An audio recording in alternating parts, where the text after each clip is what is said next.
4, 3, 2, 1. Right here. 4 tires of fuel. Right, one. Outside.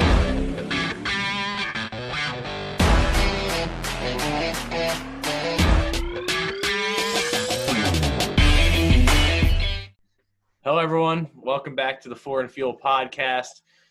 Episode 9 today. We've got a long weekend to talk about. 5 races. Well, yeah, 5 races from Friday to Sunday. 3 of them coming on Sunday. And we've got our full crew back. Brandon back from the ship. Kevin's always back. Kevin's always here. Steve's always here. Wes always here.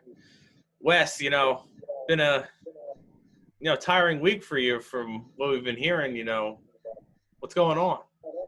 Man, prepping up for this big exam I've got coming up this weekend. Got all these notes. It's a whole page of them. Got 2 books back home or back at the office that I got to get prepared for some like a little customer service training, but trying to get prepared for it. But what's going on with you? How's life been? So far so good. I'm just hanging in there. Not much to do. Bowling alleys open up tomorrow, so I'm kind of excited for that. Get back in the bowling. My ball's been sitting there for too long now, so it needs to knock the rust off of it. Hey, mine too. hey, if we end up going to Bristol, you have to hit up the bowling alley. Hey, I'm down with that. I miss bowling. Oh yeah, Steve, we're looking a little bright today. What's the occasion? Yeah, I was out on an excavation today, digging a hole for a gas line today. So I had to wear my high-vis shirt so people could see me so I didn't get smacked in the head.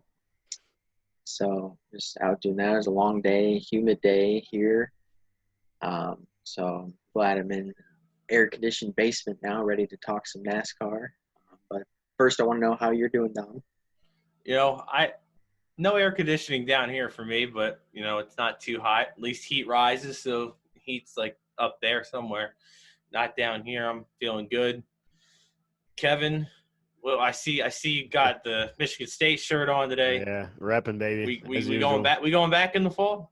Yeah, we are. Probably going to die, but, hey, we're going back, so. And, another one, I go to University of Bridgeport in Connecticut. Our plan is to go back.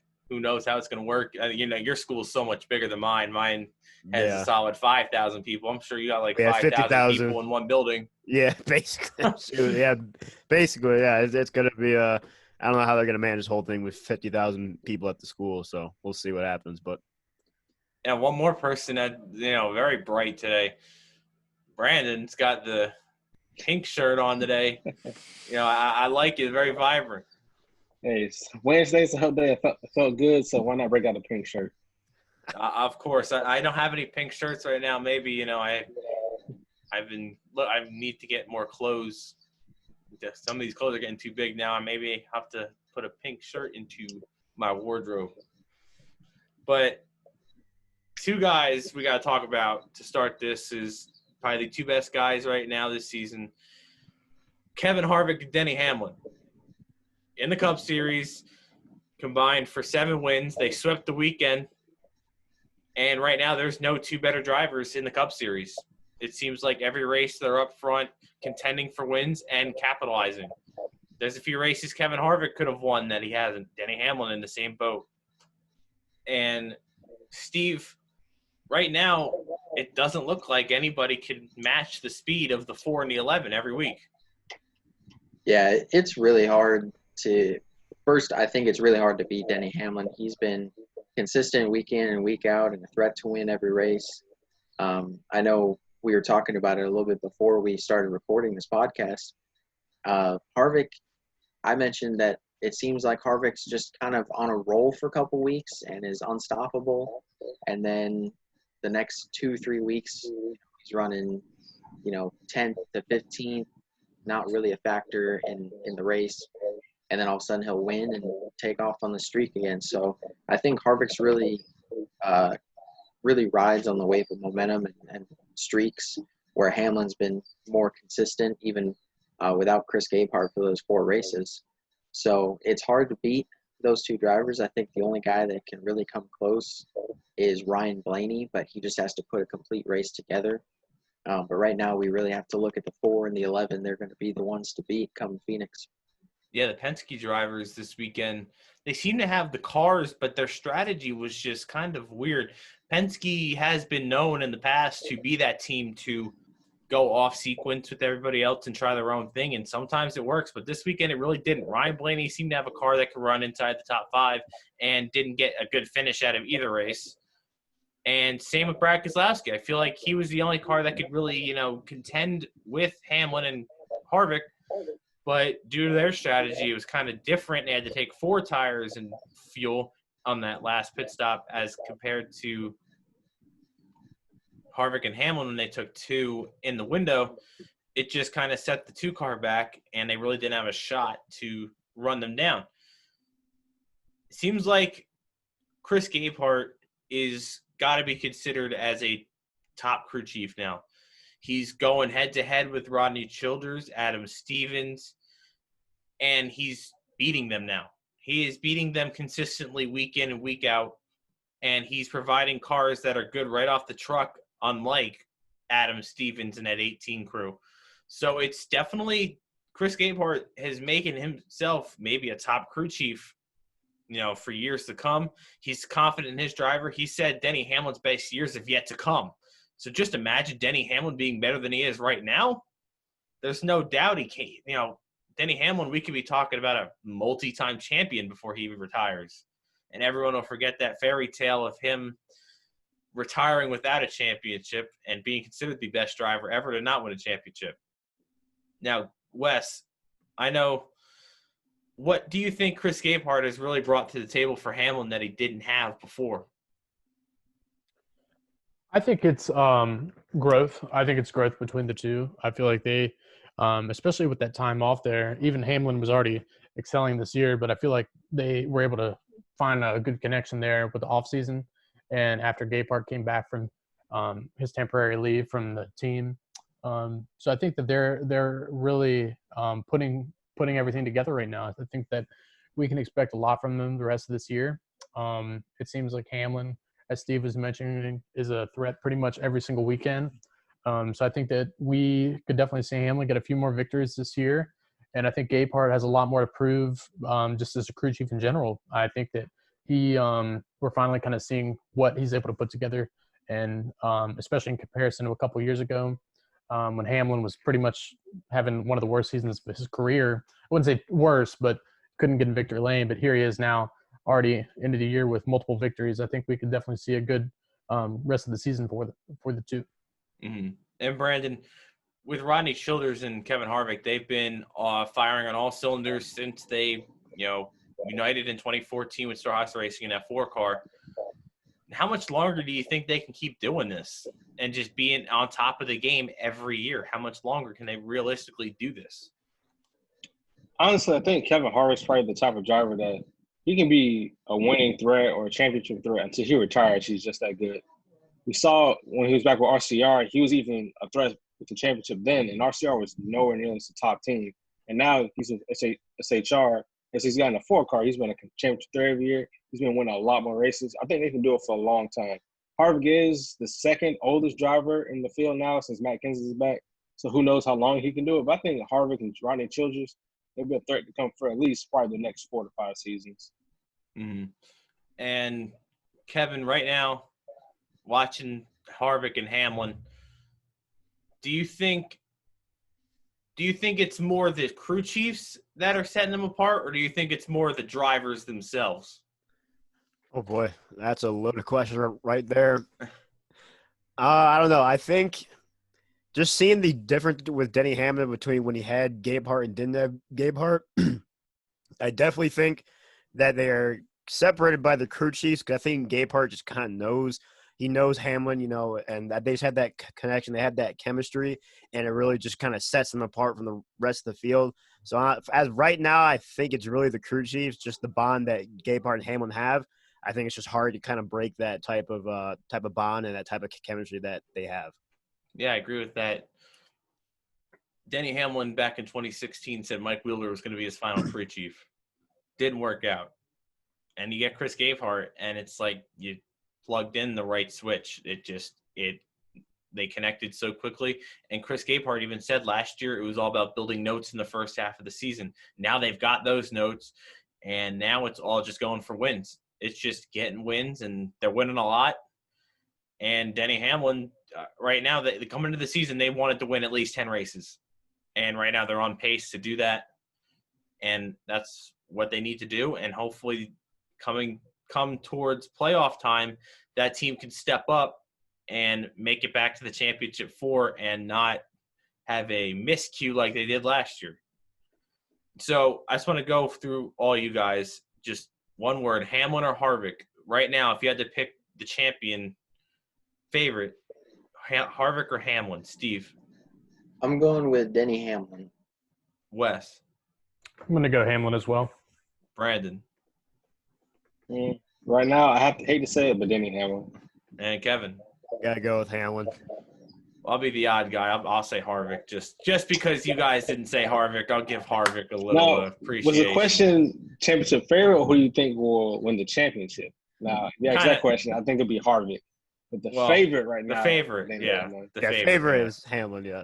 All right.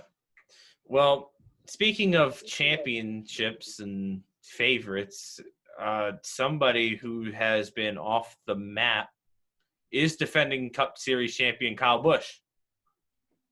He, through 15 races, he has no wins. He really hasn't been in a position to win, and that is just shocking from Kyle Busch, who you expect to have. I mean, at this point last year, he had 4 wins. Kyle Busch should have the most wins in the sport, should be the points leader. He's in 11th in points.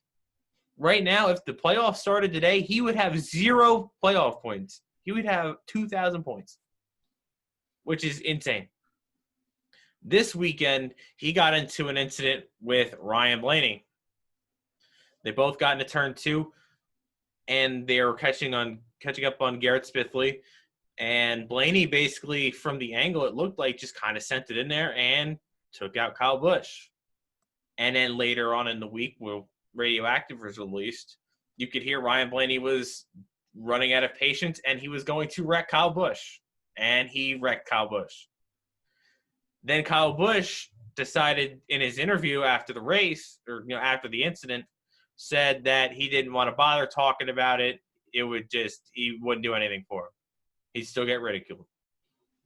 Wes, what is up with Ryan Blaney right now? After the incident with Erik Jones last week, and now the incident with Kyle Busch, what's going on with Blaney? And it's kind of making him look maybe like a dirty driver.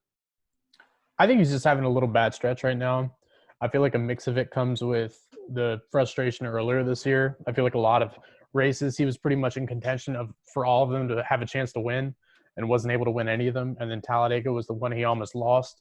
I think it also kind of sucks that he kind of has had these 2 incidents happen like back to back. A guy that's been known as always being one of the cleaner drivers on the track, kind of giving people too much respect.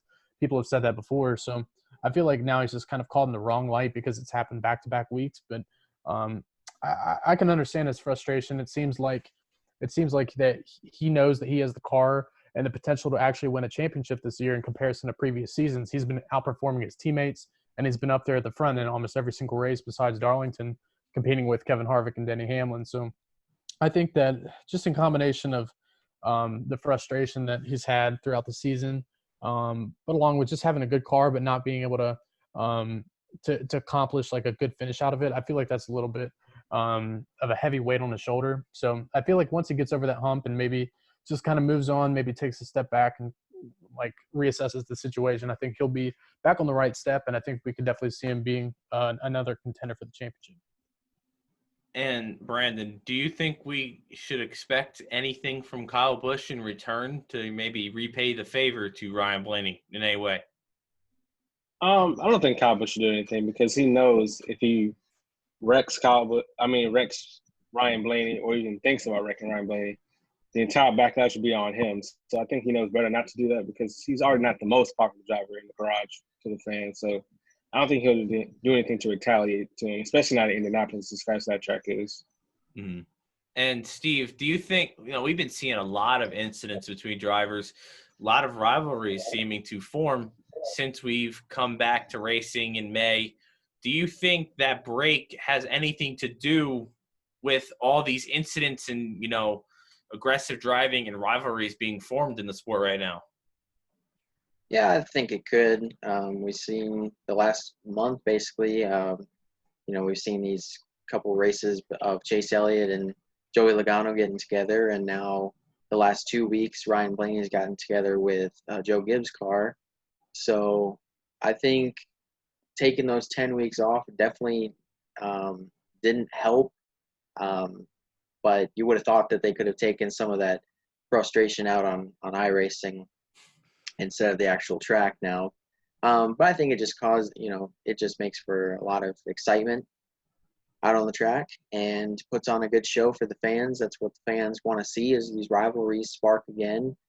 And I think the closer that we get to the playoffs, we're going to see these, ramp up more and more, especially we'll see some guys on the bubble make some risky moves. And I think you're going to see guys do whatever it takes to get into the playoffs. So this summer stretch should be a lot of fun to watch. I think we're going to see a lot more rivalries this summer, hopefully in the next coming seasons, because that makes for some great action to watch. Oh, definitely. And we did see some rivalries form on iRacing. I think they've stayed on iRacing. They've definitely took iRacing pretty seriously. And, a lot of people do take that seriously. I think I do at times. I get frustrated with it. But now, Kevin, with Kyle Busch not having a win this season, and he only has one win since last year at Pocono in June, and that being Homestead last year for the championship, do you think there's some cause for maybe some concern for Kyle Busch, not being able to win? Yeah, I think there's definitely reason for concern, because he's definitely not the same Kyle Busch that we've known from previous years, just the year before. And, like you said, he doesn't have a win. And if he was, and if the playoffs were if the playoffs were to start today, he wouldn't have any playoff points whatsoever. And I think that's kind of alarming from a guy that we've seen have major success up to this point. So, I don't think it's the beginning of an end for him. I see a lot of people online saying that, this could be his downfall. I just think he's having a bad year. Every driver has just a year where it's just not their year. I think this is just one of those years where, I think the break maybe could have played an effect with all that, just the way this year has gone for NASCAR. And, maybe it's taken a toll on him. It's kind of knocked him off of his usual rhythm or so. So definitely some cause for alarm. I don't think it's the beginning of an end for him, but I think for this season, I think the 18 team definitely has to kind of look at how they can turn things around going forward here in the last half of the season. Mm-hmm. Yeah, and this weekend we go to Indianapolis, a track that's notoriously been great for Kyle Busch. He's a two-time winner there back in 2015 and 2016. So now with Kyle Busch not having a win, it's definitely going to start lingering on him. And no doubt he'll make the playoffs. I doubt he would miss the playoffs where he's at now, but I think he's going to need to start winning some stages, winning a couple races if he's going to want to feel comfortable going into the playoffs with having a shot at getting into that championship four. Kyle Busch has not missed the championship four since the first year of the championship four back in 2014. So that'll be something interesting to watch for Kyle Busch, trying to get his way back to the championship four for another year in a row. So we're speaking of, the championship, we're going to go over the bubble drivers, and this is going to be quick. I'm just going to name each driver, from 12th to 20th in points, and I'm just going to have each of you, we'll go Wes, Steve, Kevin, Brandon. That'll be the order. You guys just say in or out. When it comes down to after Daytona, tell me if they're going to be in the playoffs or out of the playoffs. 12th, we start with 7-time champion Jimmie Johnson. I say barely, but in. Barely, but in. Steve. I gotta go with Wes. I'm gonna say barely. He's gonna not have any stage points. It's gonna be hard to get past it, but he's gonna be in. Kevin. I think we'll be in for sure. And Brandon. Yeah, I think Jim will be in pretty comfortably in 12. Yeah, I'll say in. All right, Clint Bowyer in the 14 car. Oh, boy. Wes. Unlucky man, but he's going to be in. Steve? Yep, I agree. Barely in, but in. Kevin? Clint will find some crazy way to get in. I think he'll barely scoot his way in. Brandon? Yeah, he'll get in. He'll probably be the last car in, but Clint will be in. I got Clint Bowyer in. Now we start getting a little closer to that cutoff. Matt DiBenedetto. Wes. I'm going to say out. I think there's drivers right now better performing than Matt DiBenedetto.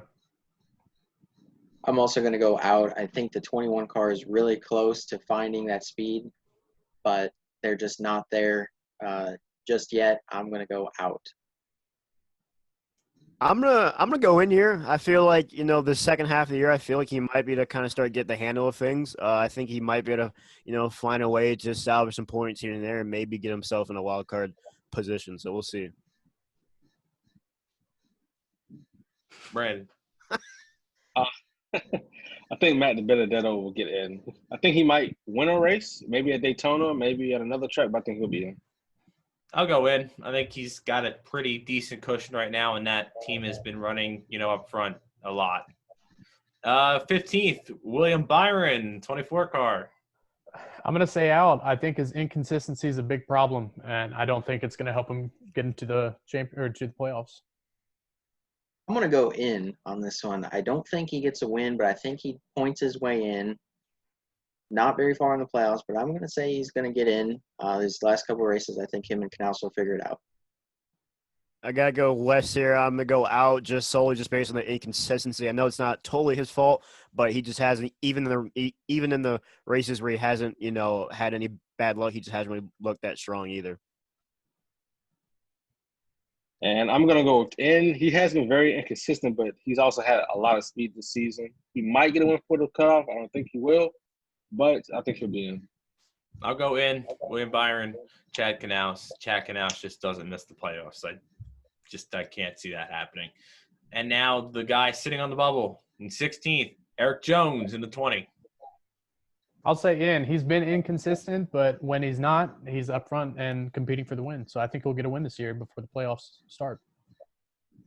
Yeah, if he can figure it out, if he can put together some solid races and not have literally anything go wrong, he's going to find his way in. He's definitely has the speed of the other Gibbs cars.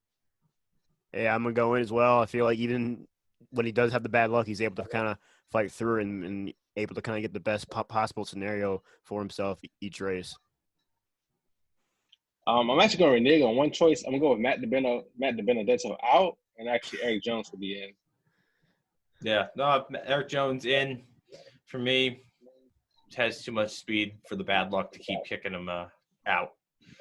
17th, sitting 14 points out, Austin Dillon. He's shown good speed, but I don't know if he's going to capitalize on a victory this year. So I'm going to say out. I'm also going to say out. The speed is there sometimes, other times it's not, and it's just not enough to put together a run for the playoffs. So Austin Dillon out. Yeah, I'm going to go out as well. I haven't really seen that 3-car. I haven't really heard of him for most of this year, so I'm going to have to say out for right now. Austin Dillon's been running a lot better than previous seasons, but he won't make the playoffs. He's out.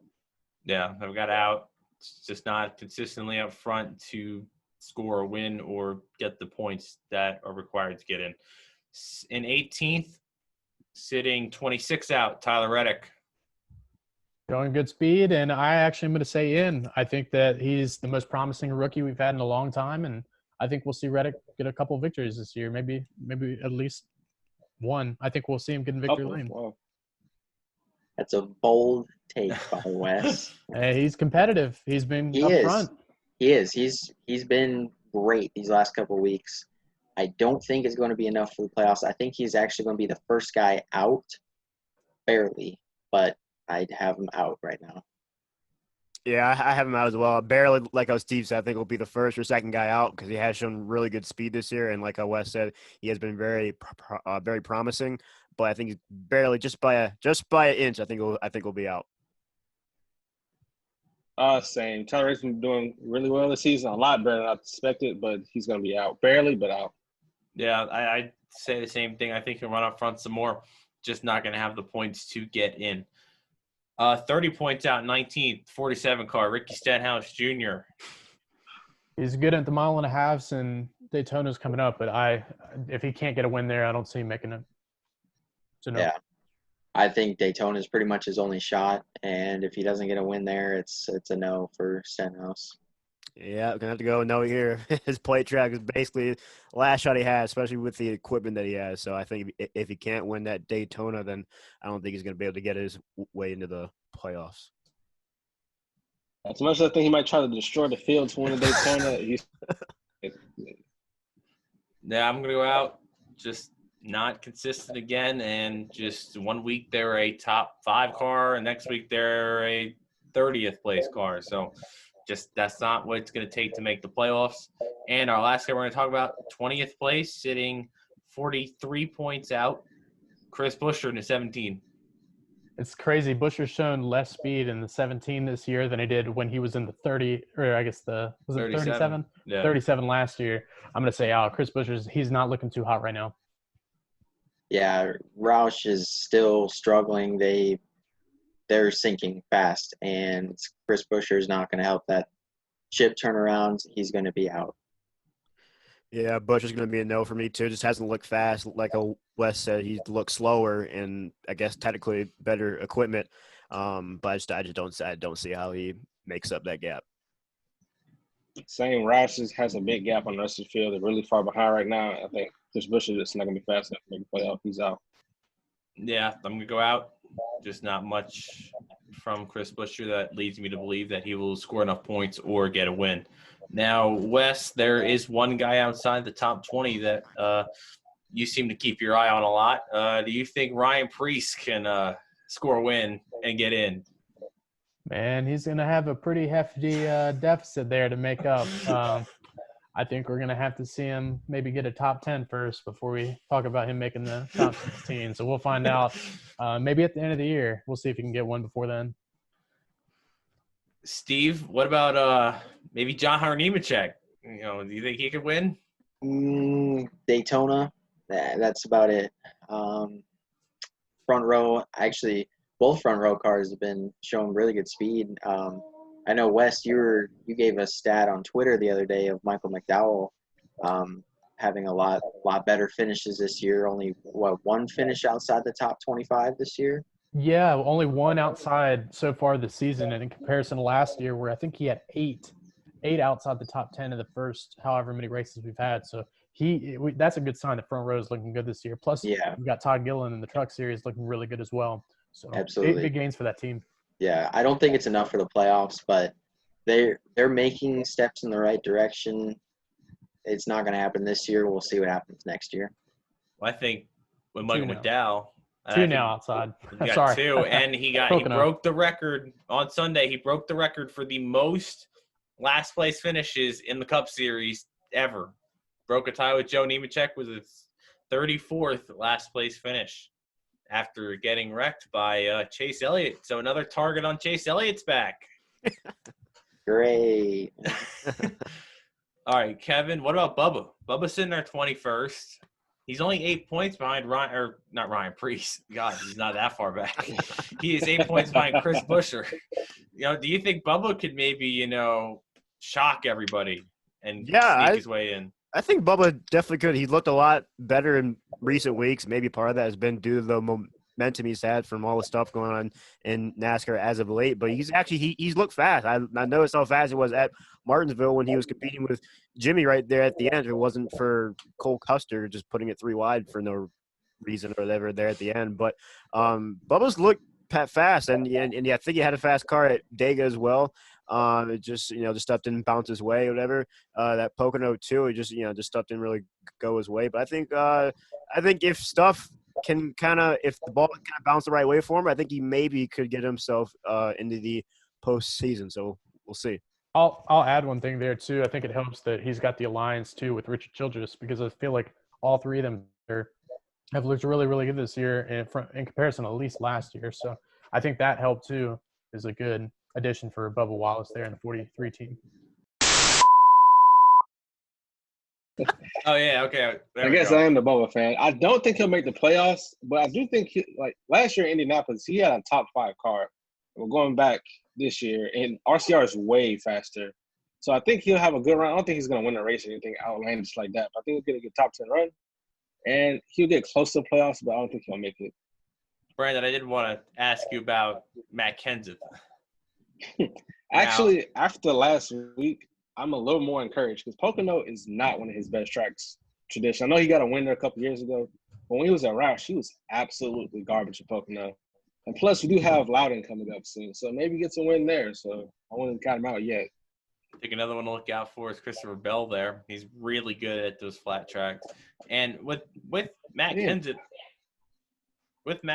he's had 11 starts, 1 top 10 coming in his first race, 10 consecutive races outside the top 10. Has that ever happened to Matt Kenseth in his career?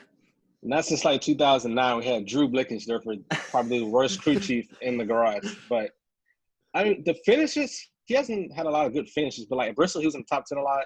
Pocono, he was like bouncing inside the top 10, lost it in the first race. And he was around 11th the entire time on Sunday. And at Talladega, he probably got a top 10 there. But unfortunately, he lost his brakes at the biggest track on the schedule. So the finishes haven't been there, but the performance has definitely got a lot better ever since the Martinsville race. He was like 3 laps down. So we'll see. It's going to be a stretch. I thought he was going to be able to point his way in into the playoffs in that 42 car. And obviously, that's not going to happen. But we'll see down the line. Maybe at Daytona or New Hampshire, he can get a win. But right now, it's going to be borderline. Mm-hmm. So now I want to jump into our Splash and Go section. We've got one question today, and that comes from John in Texas. I'm going to give this one to Wes. Did NASCAR make the correct call to penalize Justin Haley 2 laps for aggressive driving, but not penalize Myatt Snider for a similar move on Noah Gragson later in the race? It's interesting to debate about. I feel like Haley shouldn't have had a penalty 2 laps. I think it should have been 1 lap. But then again, it was pretty blatantly intentional. Didn't even get hit. It was just taking the air off the spoiler. But we don't know if something happened between the two at an earlier time of the year. I do think that Myatt Snider, there should have been a penalty considered. Seeing the history between the two, I feel like they didn't look at it closely because it wasn't as visibly obvious. But thinking back to the prior run-in earlier this year and the fact that we've seen it pretty much throughout the whole year, we saw it a little bit at Homestead too. I think that there should have been a little bit more looking into for that situation. Therefore, I think he should have also gotten a penalty for it since it happened like pretty much a few laps apart. But yeah, I think that both of them should have been penalized the same. I think it should have been 1 lap each, and then they would have been on their way. Yeah, I agree. Riley Herbst's just getting wrecked every week now. Riley Herbst not getting to be able to show his potential in that 18 car for Joe Gibbs Racing. It's unfortunate for him. What now? So let's go to an unfortunate segment we have is our race picks. Oh boy, For some guys, it's been very unfortunate. Brandon didn't get to pick for Pocono, so Brandon, you get to start. Who we got for the Brickyard? The Brickyard, I have Martin Truex Jr. winning. He's been fast there for a while there. He's probably due for another win too. He's still been up front, but he hasn't won since the Martinsville race. So I think Martin Truex Jr. is going to get it done this Sunday. Steve, rough weekend for you. Rough. Truex looked really good in the first race, and then I had Kyle Busch for the second race, and then Ryan Blaney decided just to clean him out. So that killed my average finish of my drivers. I think maybe at this point I ought to just go with Joey Gase because that's whoever I pick is going to be back running with them anyways. No, in all seriousness, I'm going with the guy. A couple wins at the Brickyard. Won there last year, Kevin Harvick. And he's been really fast at the Brickyard. Like I said, only has those 2 wins, but he's been in contention for a lot more. And I think, like we were talking about earlier, he's just riding that streak right now where he's going to rattle off a couple wins. He's probably arguably the threat for the championship. So I'm going to go Kevin Harvick this week. And Kevin, you are still not on the board. Yeah, and not on the board, but hey, we're staying consistent, so that's all that matters. Shoot, Steve took my pick. I was gonna pick Harvick. Oh boy, honestly, I know I chose this driver not to make the playoffs, but I'm gonna go with Byron. I might as well. At this point, I feel like that 24 car has been historically good at the Brickyard, so maybe Byron can go ahead and get himself a win and get himself in the playoffs. That would be the second driver to win their first career race at Indianapolis. Yep. Wes, quick question. Do you know who the only driver is to get his first career win in the Cup Series at Indianapolis? His first. It may have been his last, too. Casey Mears. Oh, let's gave it away. I don't know. Who is it, Not Brandon? even thinking. Wow, it's Paul Menard. Paul Menard. Paul in Menard. 2011. Paul Menard. That was a Good very point. disappointing race as a Jeff Gordon fan. Jeff Gordon had that race won. Yeah, and fuel mileage, incredible. Well, Hey, I like to see it. now that I asked you, Wes.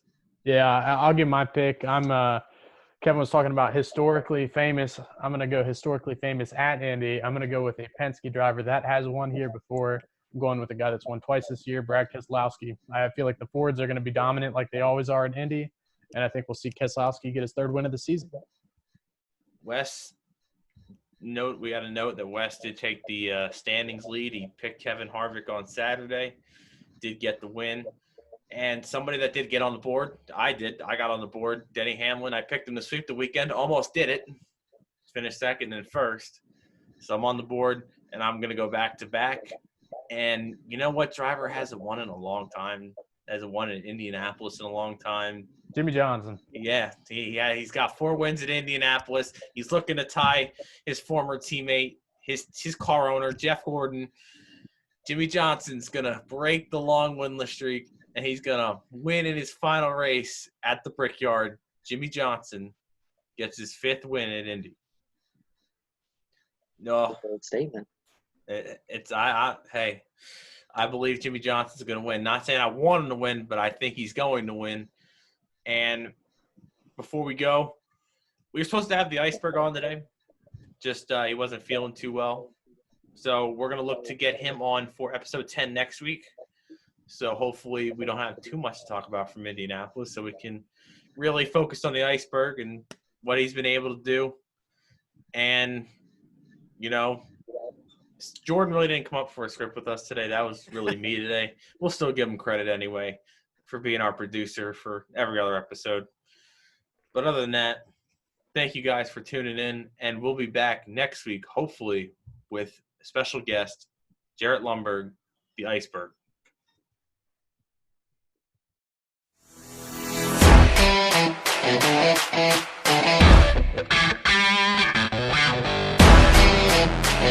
Yeah.